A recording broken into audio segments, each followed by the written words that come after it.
এই বোর্ডটাকে দেখ, এই দড়িটা একটা টেনে রেখেছে, আবার এই দড়িটা টেনে রেখেছে। এই ওখানে রাখলে হবে না ভাই। তাহলে এই দড়ির সাহায্যে যে বলটা কাজ করছে, মনে কর এদিকে মনে কর F1 বলটা কাজ করছে, এদিকে F1 বল কাজ করছে, আর এর সাহায্যে মনে কর F2 বল কাজ করছে। তাহলে F1 বলের দুখানা কম্পোনেন্ট, একটা কম্পোনেন্ট কি এই দিকে থাকবে, একটা কম্পোনেন্ট এই দিকে থাকবে। ঠিক এর মতো F1 বলের দুখানা component F1 cos 30 degree, F1 sin 30 degree. আর এটা F2 বল কাজ করছে, তো F2 বলের কি একটা কম্পোনেন্ট উপর দিকে থাকবে, একটা কম্পোনেন্ট এই দিকে থাকবে। তাহলে এটা কি হবে মনে করে এখন F2 sin 45 degree, F2 cos 45 degree.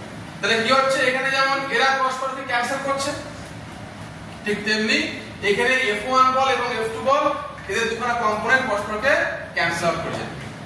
এবং খেয়াল করে দেখ বোর্ডটা স্টেবল আছে, বোর্ডটা কি অবস্থা আছে, স্টেবল আছে। এবং পরবর্তীকালে আমরা এই যে F1 sin 30 ডিগ্রি এবং F2 sin 45 ডিগ্রি এর সঙ্গে ওজনটাকে সমান করব, সেকেন্ড মানে নিউটন চ্যাপ্টার, এনএলএম চ্যাপ্টার।